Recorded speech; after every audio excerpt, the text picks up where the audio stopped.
Hello everyone. आज हम लोग स्टार्ट करने जा रहे हैं अपनी 12th क्लास की नेक्स्ट यूनिट बायोमोलिक्यूल्स। सबसे पहले हमें समझना है कि व्हाट आर बायोमोलिक्यूल्स। बायोमोलिक्यूल्स होते क्या हैं। अब आप देख सकते हैं biomolecules consist of two parts. Biomolecules जो है इस वर्ड के दो पार्ट्स आपको दिखाई दे रहे हैं। First one is bio and second one is molecule. हम लोग केमिस्ट्री पढ़ रहे हैं। केमिस्ट्री में हम लोग मोलिक्यूल्स को डिस्कस करते हैं and bio is related to the biology. तो ऐसे सब्सटेंसेस, इन सब्सटेंसेस में हम लोग एक्चुअली किसकी स्टडी करते हैं, इसमें हम लोग chemistry as well as biology का कंबाइंड इफेक्ट हम इसके अंदर स्टडी करते हैं। जिस ब्रांच ऑफ केमिस्ट्री में हम लोग बायोमोलिक्यूल्स को डिस्कस करते हैं, that branch of chemistry is known as biochemistry. मतलब यहाँ पे दोनों की मिली जुली चीजें होती है, केमिस्ट्री की भी एज वेल एज बायोलॉजी की भी। दोनों का कंबाइंड स्टडी हमें यहाँ पे लेके चलनी होती है, दोनों का कंबाइंड इफेक्ट हमें यहाँ पे देखना होता है। तो बायोमोलिक्यूल्स हैं क्या, हमें ये तो पता चल गया कि इसके अंदर हमें कुछ chemistry as well as biology दोनों के हमें कुछ इसमें कंसेप्ट देखने हैं। बट बायोमोलिक्यूल्स को आप डिफाइन कैसे कर सकते हैं। ये हमारे कॉम्प्लेक्स सब्सटेंसेस होते हैं, मैक्रोमोलिक्यूल्स होते हैं। मैक्रो का मतलब क्या होता है, लार्ज। लार्ज मोलिक्यूल्स होते हैं, कॉम्प्लेक्स सब्सटेंसेस होते हैं, विच आर नेसेसरी और which are required for growth and maintenance of our body. जो हमारी बॉडी की ग्रोथ के लिए एंड मेंटेनेंस के लिए, maintenance in the sense body की रिपेयरिंग के लिए जो रिक्वायर्ड होते हैं उनको क्या बोला जाता है, बायोमोलिक्यूल्स बोला जाता है। काफी सारी चीजें हमें यहाँ पे डिस्कस करनी है। लाइक बायोमोलिक्यूल्स क्या है, हमारे कार्बोहाइड्रेट्स हैं, प्रोटीन्स हैं, विटामिन्स हैं, एंजाइम्स हैं। ये सब किसके अंदर आते हैं, बायोमोलिक्यूल्स में ही आते हैं। लेकिन आपको पता है हमारे सिलेबस में से काफी सारे कंसेप्ट हटा दिए गए हैं इस यूनिट से भी। तो इस यूनिट में हमें पढ़ना क्या क्या है, हमें इसमें सबसे पहले स्टडी करनी है कार्बोहाइड्रेट्स की।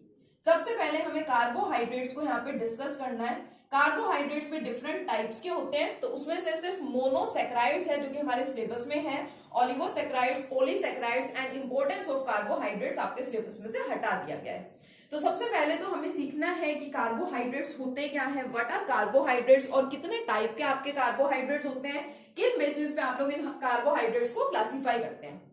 So as the name suggests, carbohydrate also consists of two parts, hydrates and carbo. So initially it was assumed that carbohydrates are the hydrates of carbon. Hydrates of carbon.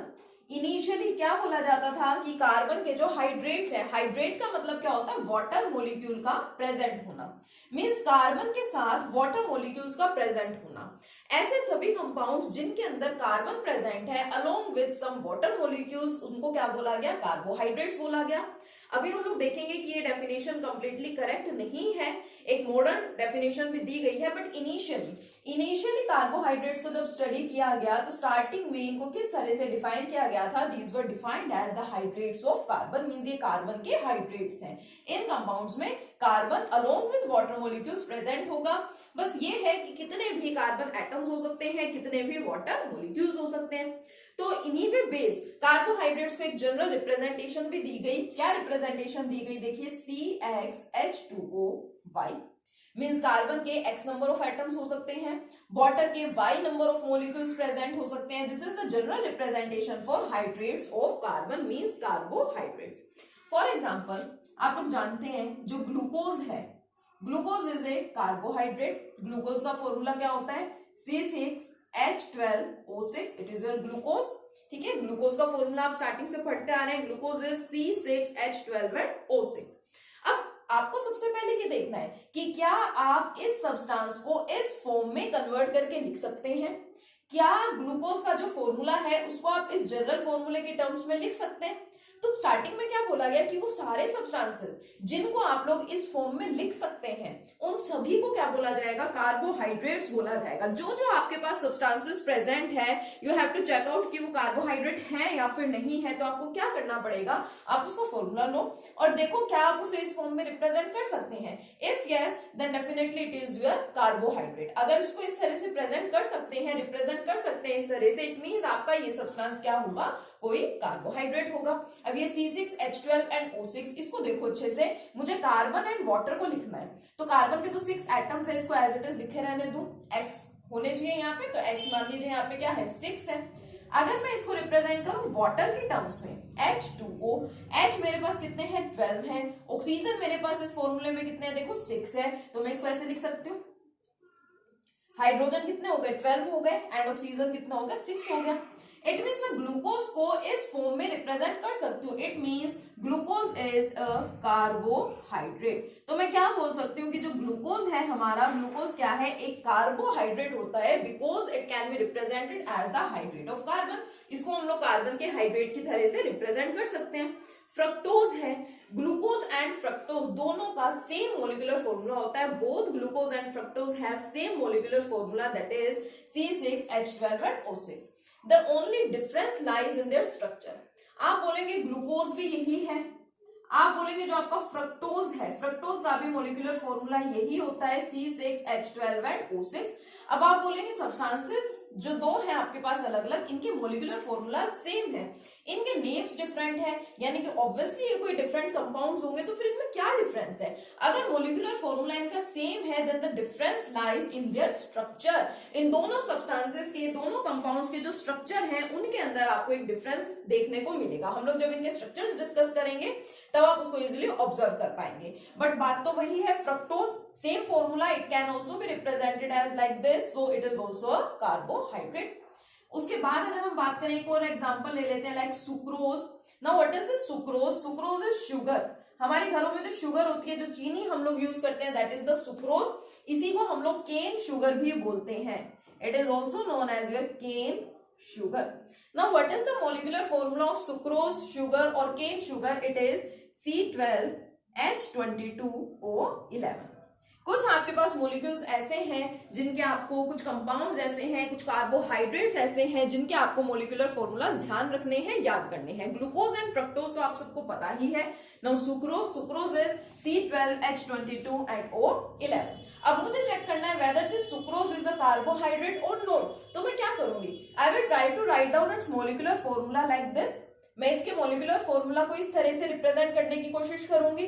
अगर ये इस तरह से represent मैं कर पाऊंगी तो मैं क्या बोलूंगी? It is a carbohydrate, otherwise it is not a carbohydrate. तो देखिए इसको मैं कैसे लिख सकती हूँ? C12, और अगर मैं इसको लिखूं वाटर की फॉर्म में तो ऑक्सीजन 11 है एंड हाइड्रोजन 22 है, so it can be represented as like this.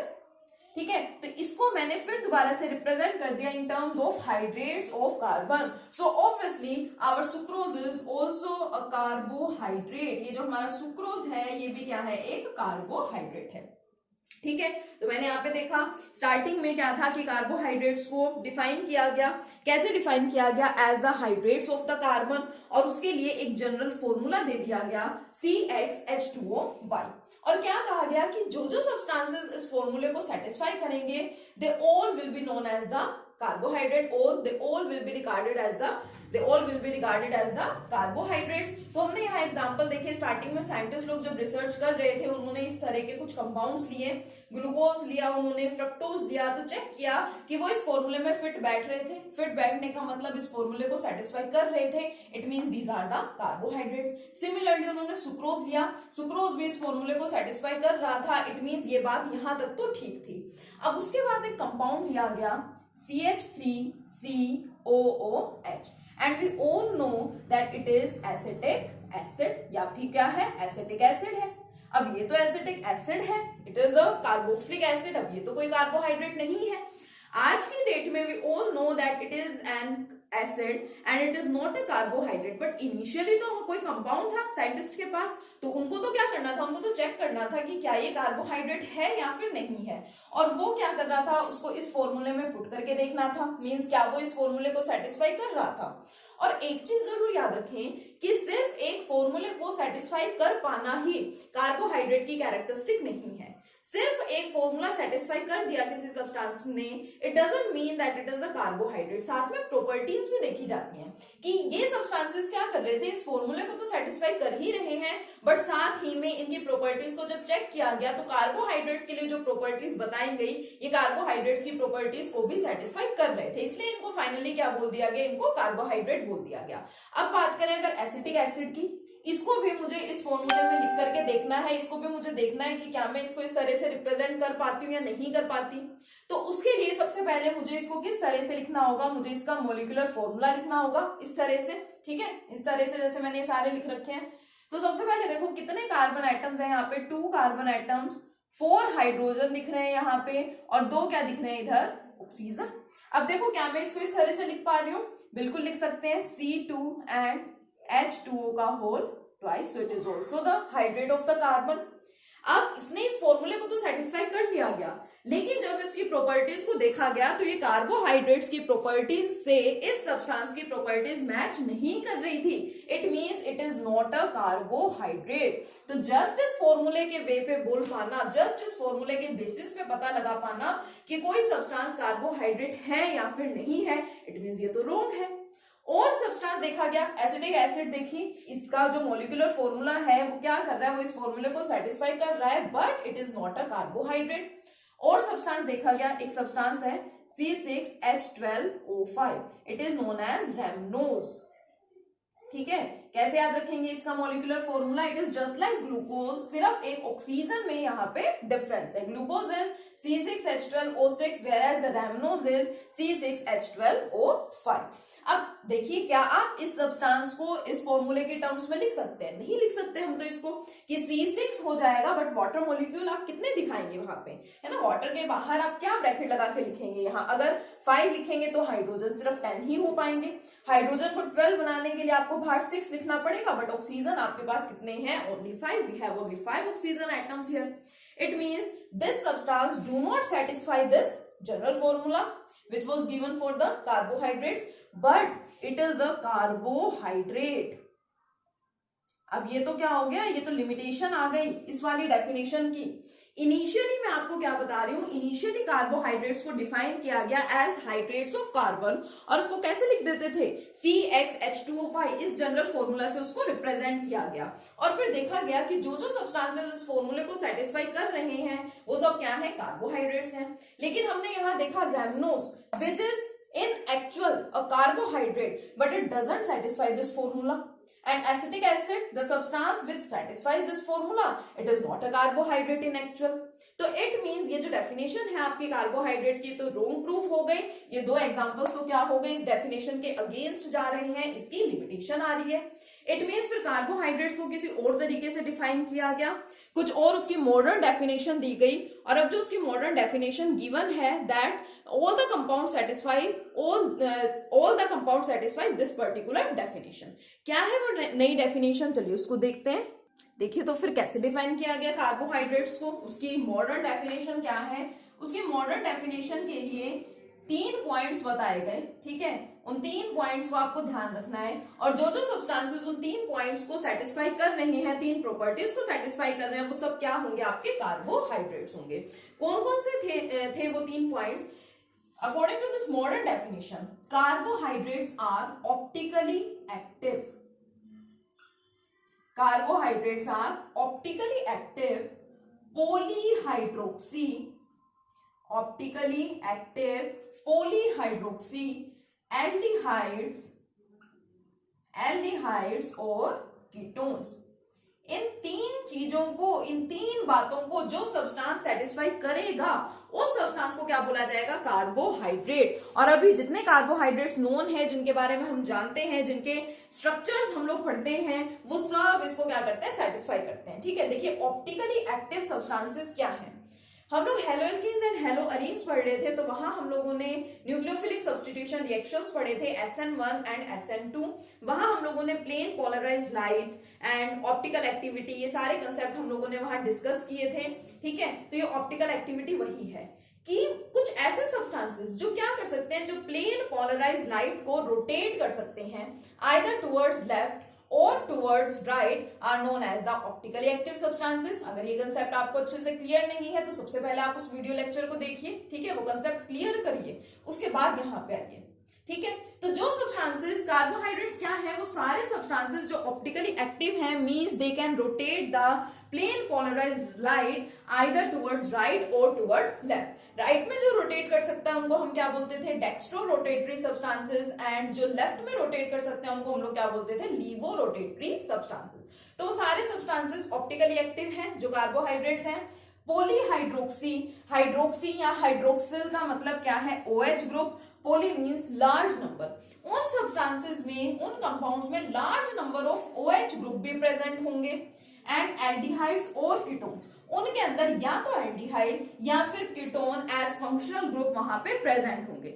तो कार्बोहाइड्रेट्स क्या है? The compounds which are optically active, polyhydroxy, aldehydes और कीटोन्स, उन सभी को क्या बोला गया? कार्बोहाइड्रेट्स बोला गया। अब अगर मैं यहाँ पे लिख दूं C6H12O6 तो आप कहेंगे कि ठीक है ये ऑप्टिकली एक्टिव तो होगा, मान लिया हमने, बट पॉलीहाइड्रोक्सी, इसके अंदर कहाँ आपको हाइड्रोक्सिल ग्रुप्स दिख रहे हैं? क्योंकि तो मैंने वाटर के फॉर्म में, देखो वाटर के फॉर्म में दिख रहा है हमें, तो कहाँ आपको यहाँ पे हाइड्रोक्सिल ग्रुप्स दिखाई दे रहे हैं या कहाँ आपको एल्डिहाइड या कीटोनिक ग्रुप दिखाई दे रहा है? तो ये सारी चीजें हमें पता चली इस कंपाउंड के ग्लूकोज के स्ट्रक्चर से। ठीक है, तो नेक्स्ट लेक्चर में हम लोग सबसे पहले ग्लूकोज का स्ट्रक्चर डिस्कस करने वाले हैं। ओके, तब तक के लिए ये आपका बेसिक लेक्चर है, इसको बहुत अच्छे से सीख लीजिए। ठीक है, आज का वर्क आपका यही है कि ये जो छोटी छोटी टर्म्स मैंने आपको बताई हैं ये आपको बहुत अच्छे से समझ लेनी है ताकि आप स्ट्रक्चर ऑफ ग्लूकोज इजिली समझ पाए। Okay, thank you.